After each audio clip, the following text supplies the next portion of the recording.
Sejam bem-vindos ao Reta Final Podcast. Já sabe, né? Se inscreve aí no canal, deixa aquele like para fortalecer e comenta pra gente para qual concurso você está estudando e de qual cidade e estado está ouvindo. Ah, e não esquece de compartilhar com a galera que também está na luta. Hoje o papo é sobre banco de dados. Vamos fazer uma análise, assim, bem aprofundada de uns conceitos que sempre caem em prova.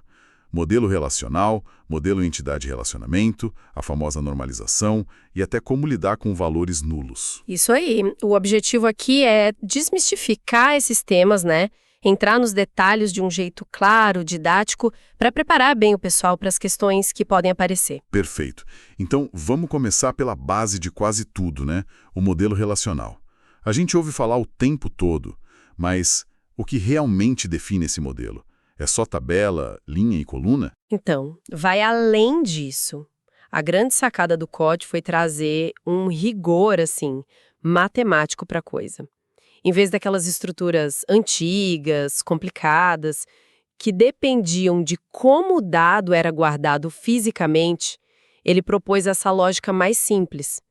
Tabelas, que ele chamou de relações. Certo, as tabelas. Isso. E dentro delas, as linhas ou tuplas, representando uma coisa única, tipo uma pessoa, um produto, e as colunas, os atributos descrevendo as características dessa coisa. O ponto central é a consistência, a simplicidade para consultar, para manipular os dados usando operações bem definidas, baseadas em teoria de conjuntos. E essas linhas, as tuplas, elas têm regras específicas, né? Li algo sobre umas propriedades. Parece meio abstrato, mas qual a importância disso na prática? Tem sim. Essas propriedades garantem que o modelo funcione direitinho, né? As principais são: primeiro, não existe uma ordem fixa para as linhas ou para as colunas. A ordem que a gente vê é só para facilitar a leitura. Ah, tá. Segundo, cada linha tem que ser única, não pode ter duas iguais. E terceiro, cada célula, né, cada encontro de linha e coluna tem que ter um valor só, um valor atômico, e do tipo certo para aquela coluna. Atômico tipo. Indivisível. Exato. Isso evita a ambiguidade. Garante que cada pedacinho de informação, o datum, como se chama tecnicamente, tenha seu lugar certinho. Na prática, significa que a gente pode confiar na organização, que ela é previsível, não depende de truque de ordenação nem de esconder vários valores numa célula só. Faz sentido. E para garantir essa unicidade das linhas, aí entram as chaves primárias, as PKs. Elas são mais que um código, né? Com certeza. A PK é o RG da linha na tabela. Pode ser uma coluna só, tipo CPF, ou uma combinação de colunas. E ela tem regras bem fortes. Tem que ser única. Não pode ser nula, jamais nula. E, idealmente, não deveria mudar. Imutável, então. Indiretamente. Isso garante que cada linha tenha um identificador confiável para sempre. E os bancos de dados usam demais as PKs para criar índices, o que deixa as buscas, muito mais rápidas. E se a gente tiver mais de uma opção para CPK? Tipo, numa tabela de pessoa, tanto CPF quanto RG poderiam ser, né? Aí a gente chama essas opções de chaves candidatas. São todos os conjuntos de atributos que poderiam ser APK, porque são únicos e não nulos. Aí o pessoal que está projetando o banco escolhe uma delas para ser APK oficial. Geralmente escolhem a mais estável, a mais simples ou a que faz mais sentido para o negócio. Entendi. As PKs identificam dentro da tabela, mas para conectar uma tabela com outra. Aí que entram as chaves estrangeiras, as FKs, certo? Como é que elas funcionam? Exatamente. As FKs são as pontes entre as tabelas. Uma FK numa tabela, por exemplo, o código do curso na tabela de alunos, ela aponta para a chave primária, geralmente, de outra tabela, tipo o código na tabela de cursos. É isso que cria a relação. Este aluno pertence a este curso. Diferente da PK, a FK pode aceitar valor nulo. Ah, pode? Pode. Pensa num aluno que ainda não se matriculou em curso nenhum. Ou pode ter valor repetido, né? Vários alunos no mesmo curso. Isso vai depender das regras da cardinalidade que a gente vai ver daqui a pouco. Legal. O material também fala bastante das regras de COD. Parece a bíblia do modelo relacional. Precisa decorar as 13? Olha, decorar número de regra acho que não é o caminho, não. O importante mesmo é pegar o espírito da coisa. O COD queria garantir que um sistema fosse relacional de verdade. E quais seriam as ideias principais, assim? Algumas ideias centrais são: tudo tem que ser representado em tabelas, regra 1. O acesso aos dados tem que ser garantido pelo nome da tabela, coluna e o valor da PK, regra 2. Tem que ter um jeito consistente de tratar valor nulo, regra 3. O nulo de novo. Ele sempre aparece. E também, os metadados, as informações sobre as tabelas, têm que estar acessíveis como se fossem dados normais, regra 4. Precisa de uma linguagem poderosa para tudo, tipo SQL, regra 5, e a independência dos dados. Independência? Como assim? Lógica, regra 9, diz que mudanças na estrutura das tabelas, tipo adicionar uma coluna, não deveriam quebrar as aplicações que já existem. E tem a regra 12 de não subversão, que é interessante. O que ela diz? Basicamente que mesmo se você usar uma linguagem de baixo nível para acessar o banco, você não pode conseguir burlar as regras de integridade que foram definidas no nível mais alto, lá no SQL. No fundo, as regras garantem a consistência e a flexibilidade do modelo. Entendido. Então, o modelo relacional define a estrutura lógica. Mas antes disso, na hora de pensar nos dados, de forma mais conceitual, digamos, é aí que entra o modelo entidade-relacionamento, o MER? Exatamente. O MER é uma ferramenta de projeto conceitual.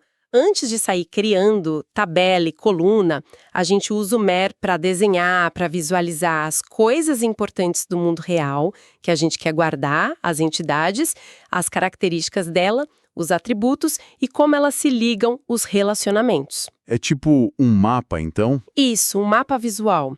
Usa retângulos para as entidades, elipses para os atributos, losangos para os relacionamentos, ajuda todo mundo a entender e concordar sobre a estrutura dos dados antes de começar a implementação no banco relacional. Vamos focar nos componentes. Tem entidade forte e fraca. Qual a diferença na prática? A entidade forte existe sozinha, né? Tipo, um cliente, um produto. Já a entidade fraca depende de outra para existir e fazer sentido.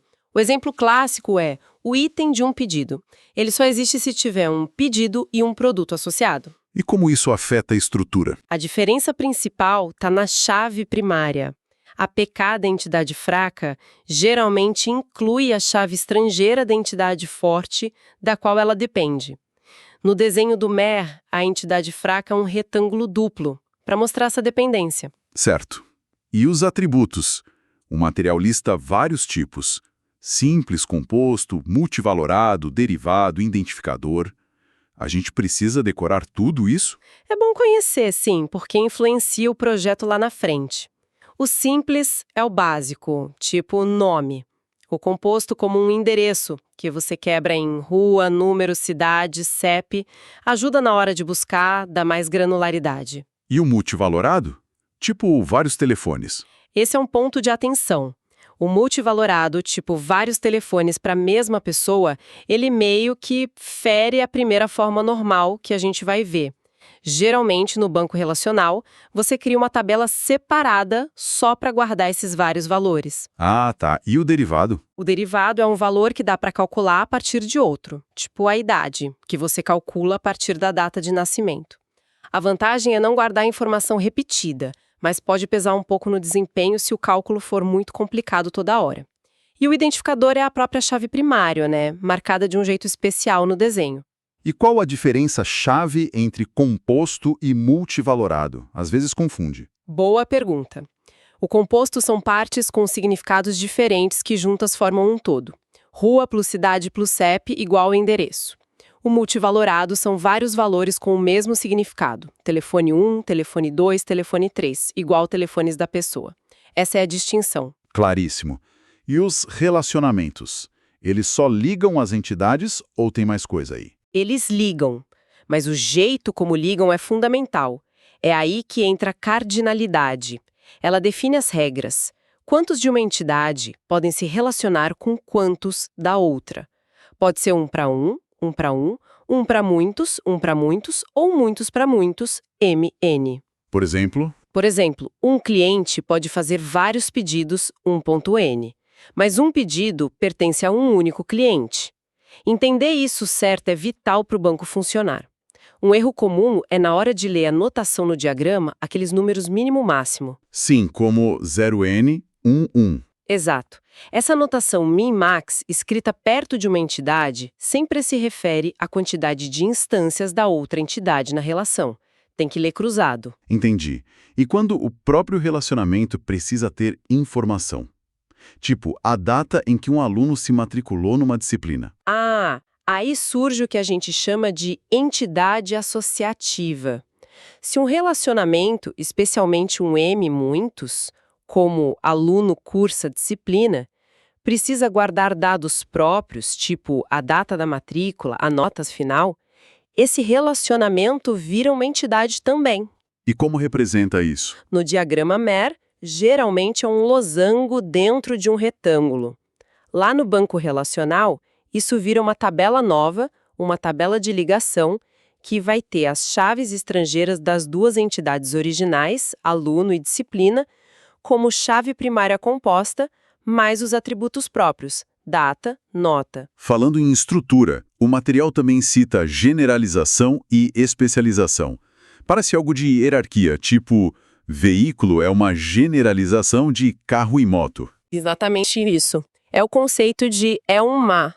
Permite modelar a herança, como em programação orientada a objetos. Você tem uma superclasse mais genérica, pessoa, por exemplo, e subclasses mais específicas, aluno, professor. E qual a vantagem? Ajuda a organizar.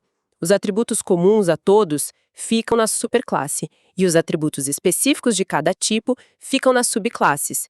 E tem umas regrinhas importantes sobre como essa hierarquia funciona. Que regras? As restrições de completude e disjunção. A hierarquia pode ser total, toda instância da superclasse tem que pertencer a alguma subclasse, ou parcial, pode existir instância só da superclasse. E pode ser exclusiva ou disjunta, uma instância só pode pertencer a uma subclasse, ou sobreposta, pode pertencer a mais de uma subclasse ao mesmo tempo. Essas regras, às vezes representadas por letrinhas, T, P, X, C, definem como as coisas se encaixam. Uau, bastante detalhe no MER. Ok, então o MER ajuda a desenhar o mapa.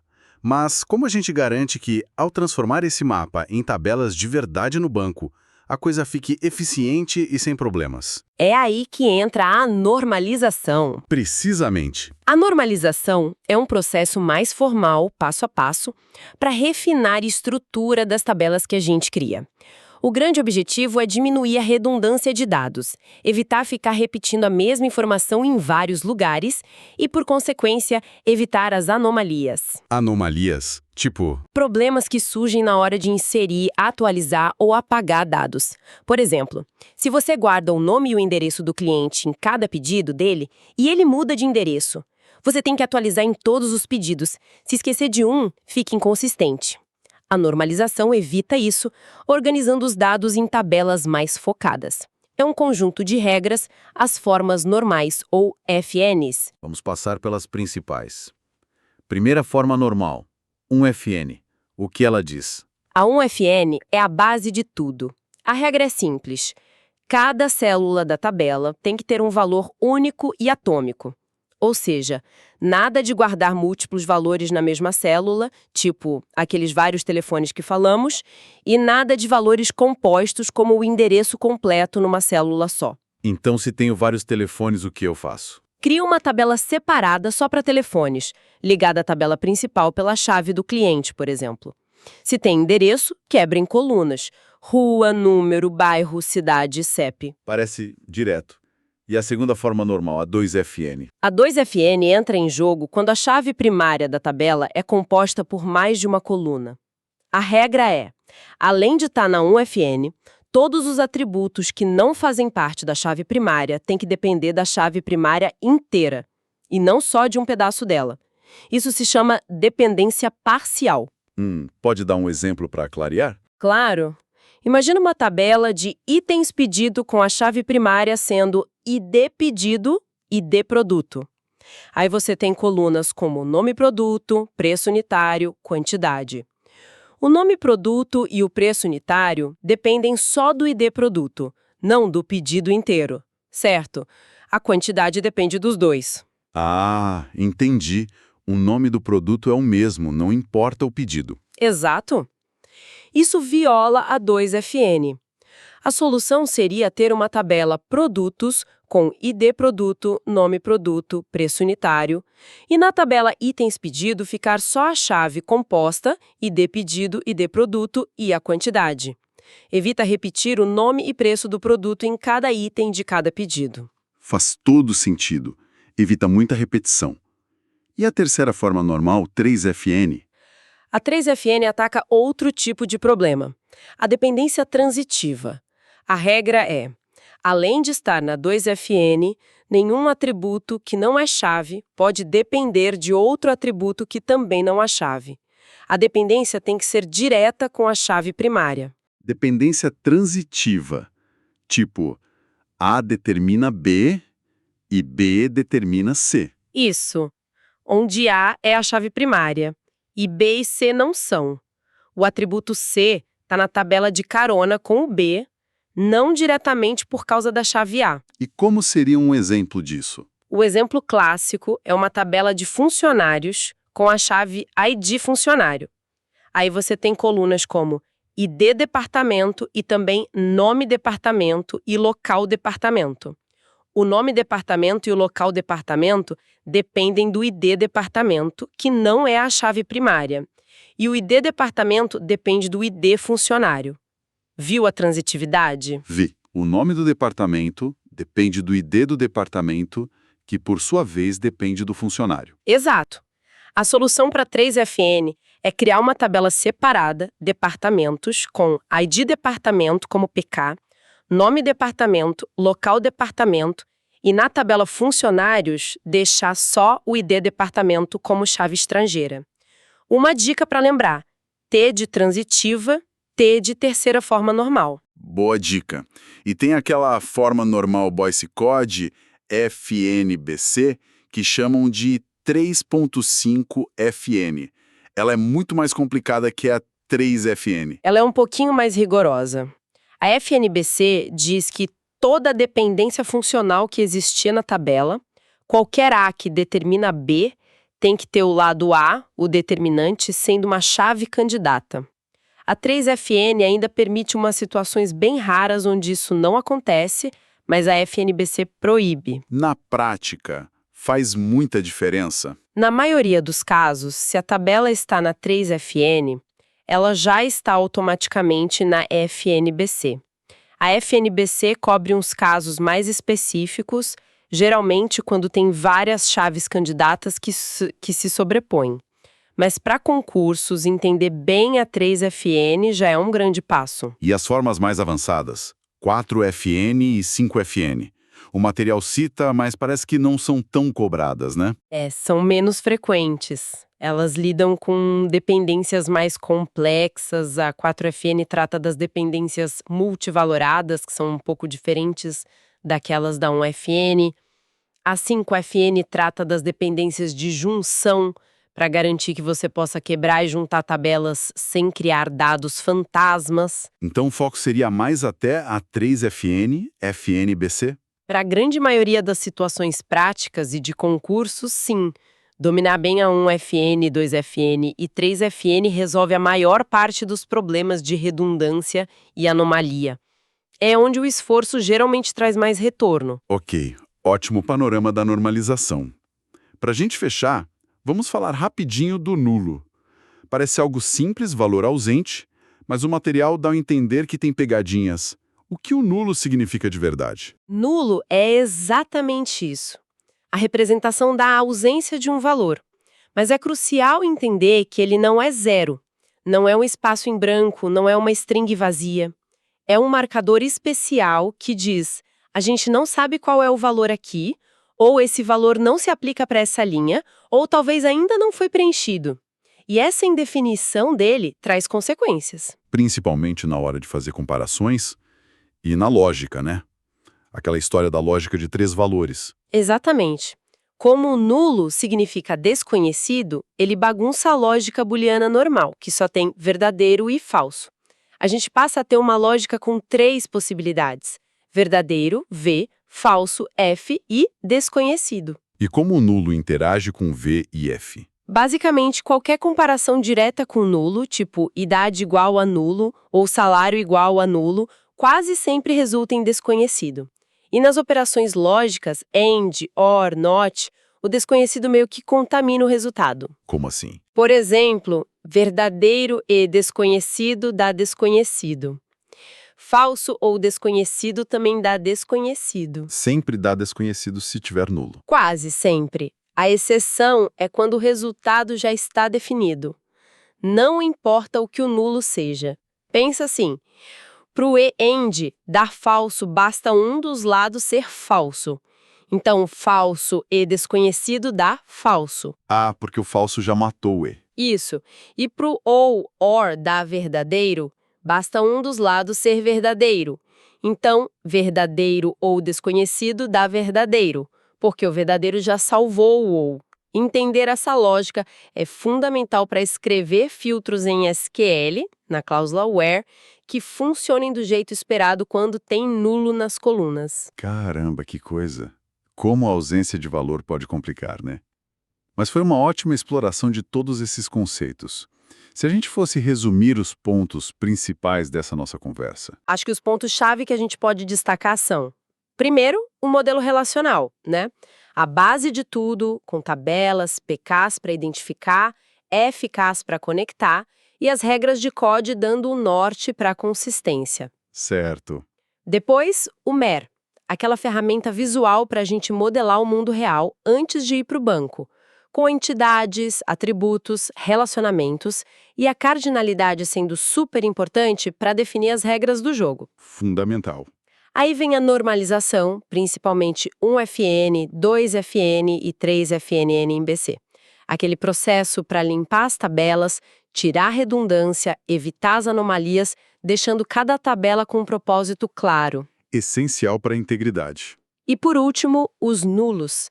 Entender que eles significam ausência, não são um valor comum, e que introduzem aquela lógica de 3 valores: verdadeiro, falso, desconhecido, que impacta tudo, especialmente as consultas. Perfeito. Foi uma análise bem completa, densa, mas acho que deu para clarear bastante coisa. Para deixar o pessoal pensando um pouco mais, que reflexão final esses materiais sobre modelagem e normalização podem trazer?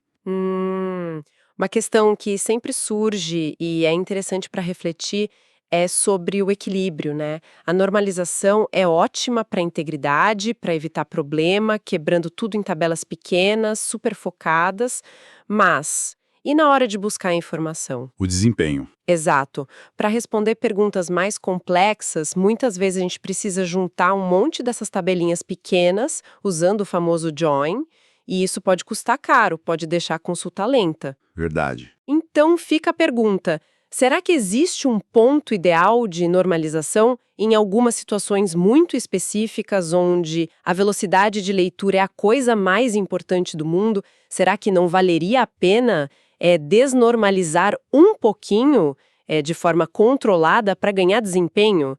É um debate que sempre existe no mundo real, esse trade-off entre integridade e performance. Excelente provocação. Fica aí a reflexão. Bom, com isso, a gente fecha a nossa análise de hoje. Esperamos que essa exploração tenha ajudado nos estudos.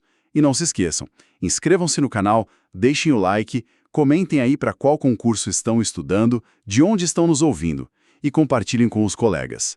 Até a próxima!